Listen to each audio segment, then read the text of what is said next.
बिस्मिल्लाहिर्रहमानिर्रहीम। आज हम ओ लेवल अकाउंटिंग जिसका कोड है 7707 उसका मई जून 2019 का पेपर 1 हम करेंगे। और पेपर 1 में आपको पता है क्वेश्चन नंबर 1 से लेके 15 तक आई हैव ऑलरेडी रिकॉर्डेड। आज हम जो शुरू करेंगे क्वेश्चन नंबर 16 से शुरू करेंगे और क्वेश्चन नंबर 15 तक आई होप कि आपकी समझ में सब आ गया होगा। अगर कोई चीज़ नहीं आई हो तो आप कमेंट्स में ज़रूर लिखिएगा। क्वेश्चन नंबर 16 हम देखते हैं क्या है। कहता है Fatima open a department store के फातिमा ने एक डिपार्टमेंटल स्टोर खोला ऑन 1 जनवरी 2018। 1 जनवरी 2018 को she provided the following information on 31 दिसंबर 2018 के उसने ये इंफॉर्मेशन जो है ये प्रोवाइड करी 31 दिसंबर 2018 को। इंफॉर्मेशन क्या है, एक डिपार्टमेंट एक्स है, एक डिपार्टमेंट वाई है। इसका मकसद है जो डिपार्टमेंटल स्टोर है, जैसे आप जाते हैं डिपार्टमेंटल स्टोर के ऊपर आपने देखा होगा कि उसके अंदर क्या होता है कि मुख्तलिफ सेक्शन बने हुए होते हैं। किसी सेक्शन में लाइक जैसे टॉयज़ है, बच्चों की चीज़ें हैं। किसी और सेक्शन में आप जाएँ ग्रॉसरी रखी हुई है। किसी और सेक्शन के अंदर जाएँ तो आपको लगेगा कि यार इसके अंदर जो है वो क्रॉकरी का सामान रखा हुआ है। तो there are different sections and we name it like Fatima ने जो खोला है उसका एक डिपार्टमेंट एक्स है और एक डिपार्टमेंट वाई है। देयर आर 2 डिपार्टमेंट्स वेयर ये चीज़ें बेचती है। और इसने इंफॉर्मेशन क्या दी, रेवेन्यू आपको बता रही है। डिपार्टमेंट एक्स का जो रेवेन्यू है, revenue means what we have earned by selling the goods, $10,000 है। डिपार्टमेंट वाई जो है उसका रेवेन्यू $60,000 है। सेल्स रिटर्न द कस्टमर जिन्होंने ये माल ख़रीदा था, they have return the goods, उन्होंने माल वापस कर दिया बिकॉज ऑफ एनी डिफेक्ट और what ever is the reason, but the material जो गुड्स सोल्ड हुई थी they have come back, return की फॉर्म में आ गई। तो definitely you know one thing कि वट एवर कम्स आप उसे रेवेन्यू से माइनस करेंगे। तो ये सेल्स रिटर्न जो है माइनस कर देते हैं हम रेवेन्यू में से। परचेजेस आपको बताता है 80,000 की डिपार्टमेंट एक्स की हैं और डिपार्टमेंट वाई की जो परचेजेस हैं वो 40,000 की है। Carriage outward, carriage outward you know क्या होता है। कैरिज आउटवर्ड का मकसद ये होता है कि जो माल आपने बेचा उसे कस्टमर्स तक पहुंचाने के अंदर जो खर्चा हुआ, और नॉर्मली ये ऑपरेटिंग एक्सपेंसेस होता है कि क्योंकि आप बिज़नेस चला रहे हैं तो this is called operating expenses. Operating expenses आपको पता है क्या होते हैं, ग्रॉस प्रॉफिट के नीचे जितने भी एक्सपेंसेस आ रहे होते हैं वो सारे ऑपरेटिंग एक्सपेंसेस कहलाते हैं। कैरिज इनवर्ड क्या होता है, what do mean bye carriage inward. Carriage inward होता है आपका कि जो आपने परचेजेस खरीदी, जो माल ख़रीदा, उस माल को लाने में जो खर्चा हुआ वो कैरिज इनवर्ड कहलाता है। परचेजेस के अंदर प्लस हो जाता है ये, तो परचेजेस में इसको प्लस कर देते हैं। तो कैरिज आउटवर्ड आपकी समझ में आया है कि वो ऑपरेटिंग एक्सपेंसेस है और कैरिज इनवर्ड जो है वो आपका परचेजेस में प्लस होगा। मांगता क्या है वो देखते हैं। कहता है 31 दिसंबर 2018 इन्वेंट्री वाज वैल्यूड एट $16,000 के इन्वेंट्री जो वैल्यू करी है हमने वो $16,000 की इन्वेंट्री थी हमारे पास, out of which 75 related to department X. इसमें 75% जो इन्वेंट्री है, जो माल बच गया बिकने से, the inventory is I mean to say goods which is I mean to say still not sold, अभी तक नहीं बिकी है। तो ऐसा मटेरियल जो अभी तक नहीं बिका इज कॉल्ड एंडिंग इन्वेंट्री, और यही नेक्स्ट ईयर के अंदर ओपनिंग इन्वेंट्री बन जाता है। तो ये 16,000 अगर मैं लूँ तो 16,000 का 75% अगर मैं निकालता हूँ then I get 16,000 multiplied by 75%, this is called 12,000। ये 12,000 जो है डिपार्टमेंट एक्स का आ गया। तो उसके बाद अगर 75% जो है वो डिपार्टमेंट एक्स का है तो फिर 16,000 ये जो इन्वेंट्री है इसका 25% जो है वो किसका होगा, वो डेफिनेटली फिर डिपार्टमेंट वाई का होगा।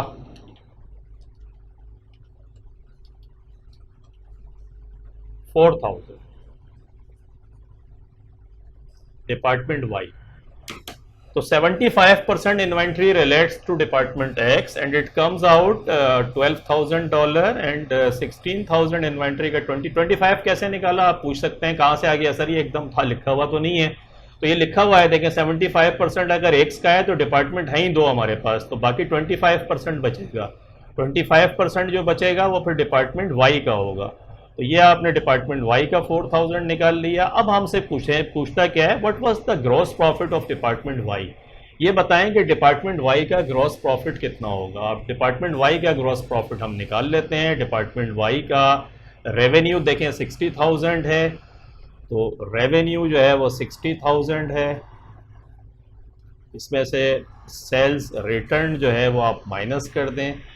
ये देख रहे हैं डिपार्टमेंट वाई है भाई, 8,000 जो है वो सेल्स रिटर्न है, यह आपने माइनस कर दी। तो 60,000 माइनस 8,000, 52,000। ये 52,000 जो है वो आ गया आपका नेट सेल्स आ गई आपकी। इसमें से लेस कर दें आप, क्या लेस कर दें, cost of goods sold.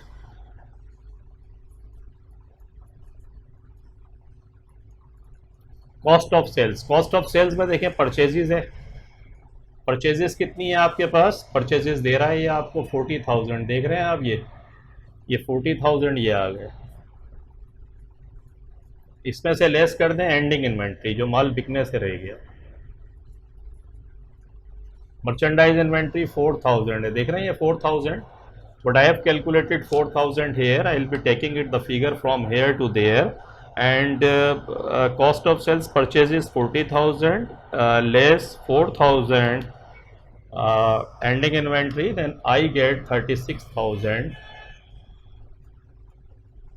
This is cost of sales, and net sales 52,000.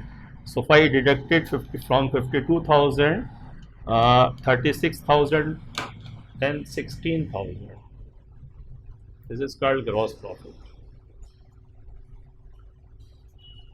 So I get the gross profit 16,000. 16,000 कैसे, how did I calculate it? There are two departments, department X and department Y. Department X and department Y, और then department X and department Y, we see it, and what we are required to do, we are required to do the calculate the gross profit of department Y. Department Y का gross profit हमसे calculate करने के लिए कहा था. The tricky point is that he gave all the figures except the ending inventory. The ending inventory was given 16,000, but in the term of percentage, 75% related to department X, and definitely when it comes 75% to department X, Fatima has two departments, department X and department Y. So definitely the rest 25% relates to department Y. We calculated the ending inventory first, and that comes $4,000. When ending inventory of department Y we get, then this is very simple. The revenue is given, the sales returned is given, purchases is given. We deducted from the revenue, sales returned, we get the net sales. This is $52,000. And then we calculated the cost of sales. We calculated the cost of sales by purchases is given $40,000 in the question, and ending inventory we calculated. So we deduct the ending inventory from the purchases, we get the cost of sales, and the net sales is given, or rather calculated $52,000. So when we deduct the 36,000 cost of sales from the net revenue $52,000, we get the gross profit. This is required in the question. So you see the choice B is correct in this question. When we talk about the question number 16, we see we calculated the figure 16,000. You get it here? So हमने question number 16 जो है ये भी कर लिया. अब हम आते हैं question number 17 की तरफ. Question number 17 है, which section of a statement of financial position would include goodwill? कि which section of a statement of financial position का कौन सा section होगा would include goodwill, जो जिसके अंदर goodwill हम शामिल करेंगे. What do you mean by goodwill? Goodwill क्या होती है? Intangible assets. This is called intangible.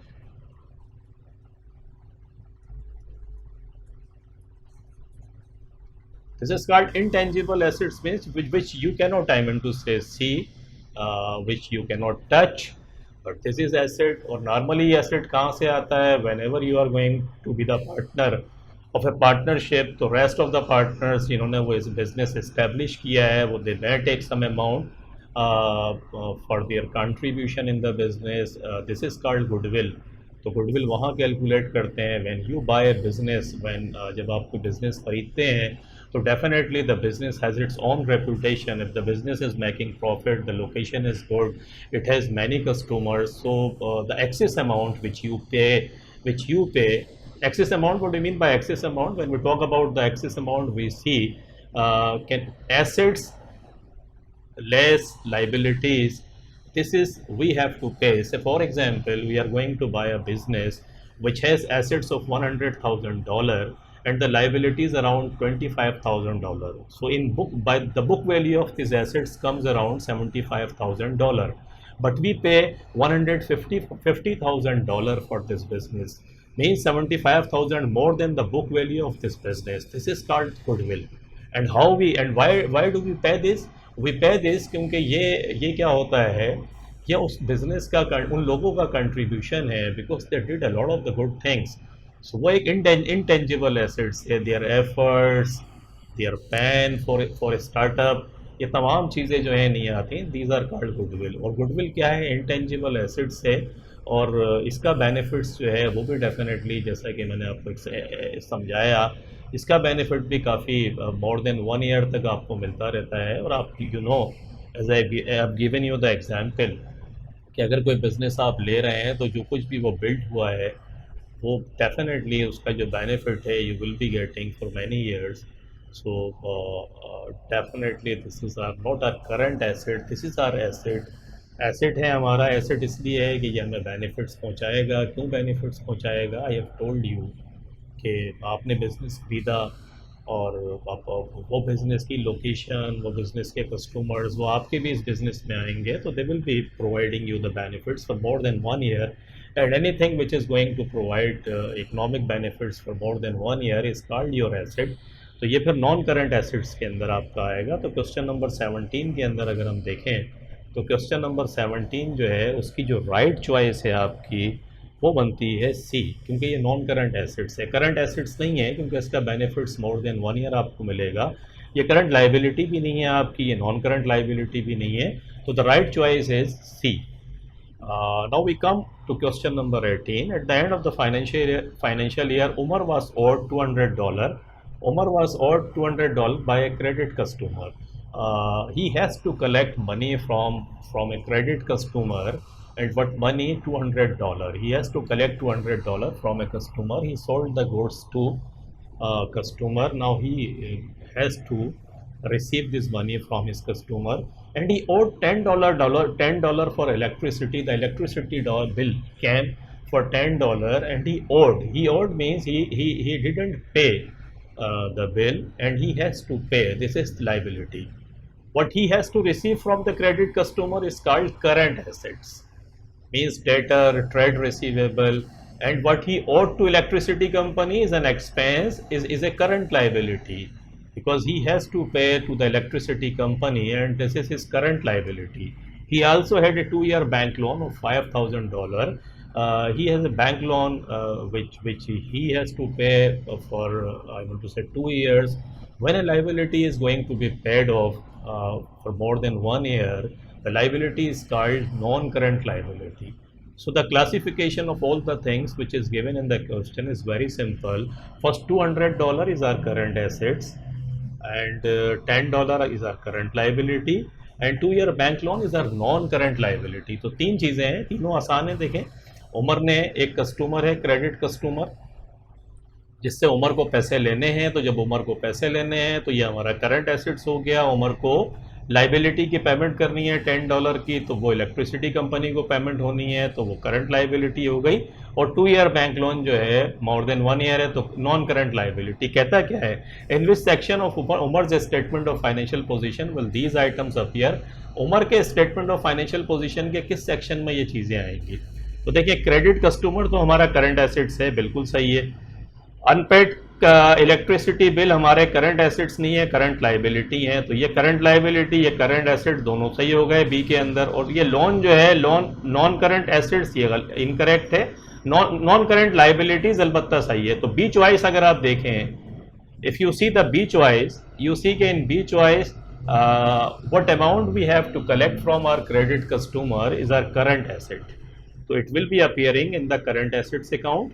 What amount we have to pay to the electricity company is a current liability. So this is current liability is correct, and the amount which we have to pay to the bank for more than 1 year in 2 years time is our non current liability. तो choice B जो है वो हमने देखा कि तीनों चीज़ें सही लिखी हुई थी.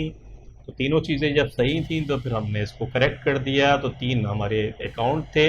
एक करंट एसेट्स था, उसकी ट्रीटमेंट आपने देखी, वो आपको पता है स्टेटमेंट ऑफ फाइनेंशियल पोजीशन में करंट एसेट्स में चला जाएगा. एक अमाउंट पे करना है आपको, वो आपने करंट लाइबिलिटी के अंदर कर दिया इलेक्ट्रिसिटी कंपनी का, और bank loan non current liability. Question number 19 पे आते हैं. Club received subscriptions from members totalling $12,600 के क्लब जो है उसने क्लब के ऊपर देखें मैंने कई सवाल कराए हैं. अगर आप जाके कराची अकेडमी के यूट्यूब चैनल पर देखें तो उसमें बहुत सारे क्वेश्चंस हैं जो मैंने कराए हैं, आपको वहाँ मिल जाएंगे. और ये सब्सक्रिप्शंस वाला जो है ये अगर आप कर लेंगे जो मैंने रिकॉर्ड कराए हैं तो आपको बहुत आसान लगेंगे. यानी हाउ आते हैं यहाँ पे कि क्लब का क्लब मैंने बताया है कि अपने मेंबर्स को फैसिलिटेट करने के लिए, जैसे कराची में हम देखें तो कराची क्लब हो गया, डिफेंस अथॉरिटी क्लब हो गया, क्रीक क्लब हो गया, डिफरेंट क्लब्स हैं और हर शहर के अंदर होते हैं. ये अपने क्लब मेंबर्स को फैसिलिटेट कर रहे होते हैं, और उस फैसिलिटेट जब करते हैं मेंबर्स को तो उसका सब्सक्रिप्शंस जो है वो लेते हैं. सब्सक्रिप्शंस क्या होता है कि हर महीने मेंबर्स जो है वो कंट्रीब्यूशन देते हैं इस क्लब को, ताकि फिर ये क्लब के रनिंग खर्चे जो हैं वहाँ से पूरे हो रहे होते हैं. तो ये सब्सक्रिप्शंस जो है इसके मेंबर्स से $12,600 इसको मिल गया.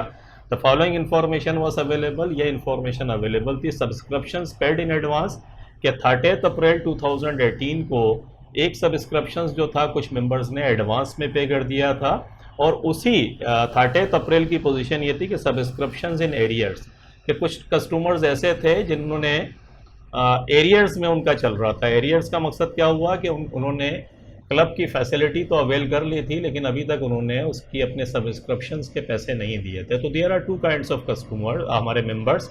एक मेंबर्स जो हैं जो एडवांस में देकर बैठे हुए हैं, they will be getting the advantage in the next year, and there are some members who did not pay the subscriptions of the financial year 2018 कि उन्होंने ये सब्सक्रिप्शंस पे नहीं करा था. जब हम 30 अप्रैल 2019 के अंदर आएंगे तो ये दोनों बैलेंसेस ओपनिंग बैलेंसेस बन जाएंगे, और 30 अप्रैल के अंदर सब्सक्रिप्शन पेड इन एडवांस के अंदर तो कुछ नहीं था.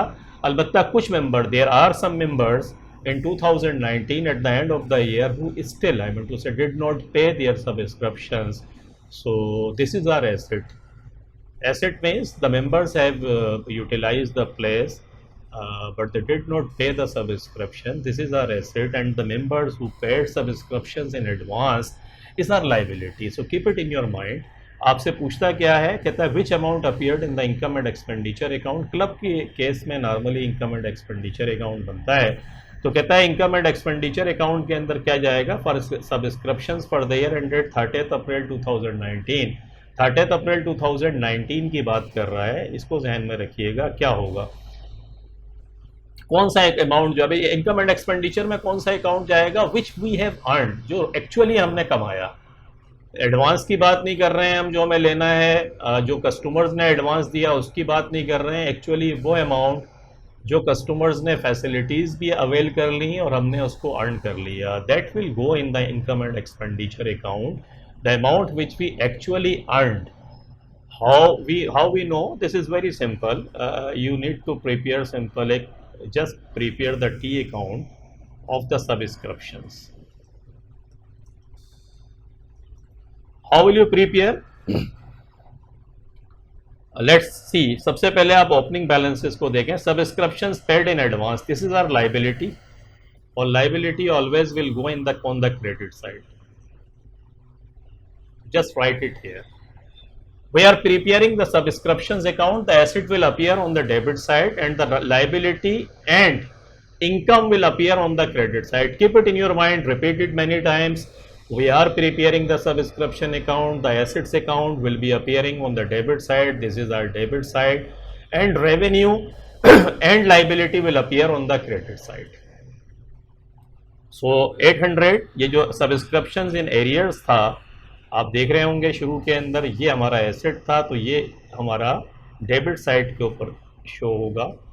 ये इसके बाद सब्सक्रिप्शन रिसीव, जब रिसीव हो गया तो this is our revenue, cash debit और सब्सक्रिप्शन बैंक डेबिट और सब्सक्रिप्शन क्रेडिट, तो 12,600 we will write on the credit side.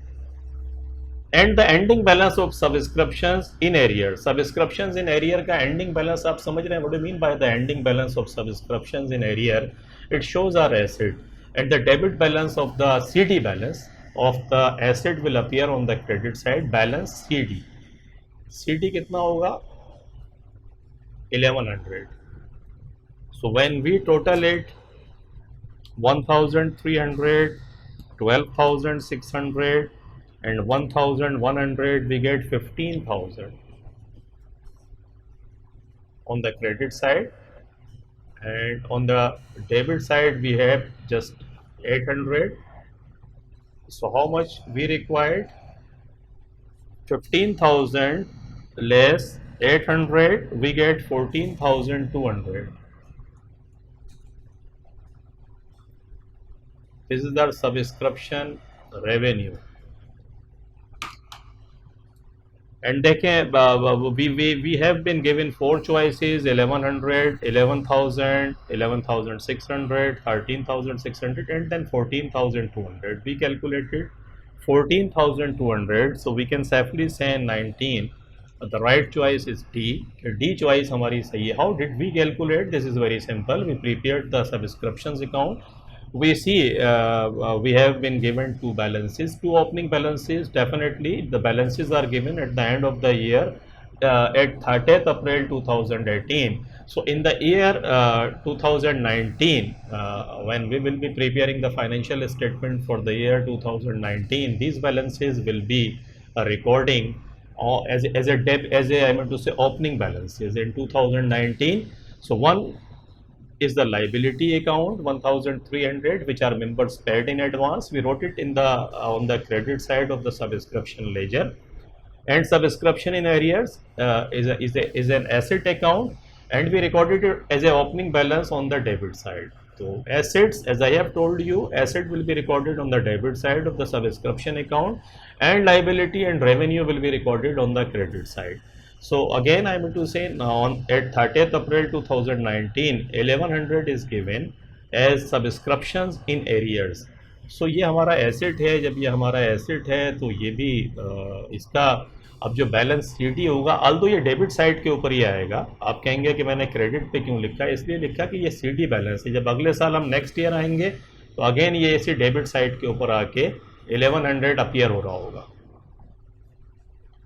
तो बैलेंस CD आपने लिखा, फिर रेवेन्यू रिसीव हुआ था 12,600, वो आपने रिकॉर्ड करा, इन तीनों को रिकॉर्ड करके टोटल करा, 800 को माइनस किया, जो डिफरेंस अमाउंट है वो 14,200 आपने सब्सक्रिप्शन रेवेन्यू, जो इस साल जब इनकम स्टेटमेंट बनेगा तो इनकम एंड एक्सपेंडिचर के अंदर जो सब्सक्रिप्शन जाएगा वो ये अमाउंट जाएगा. तो ये वाला सवाल भी हो गया आपका.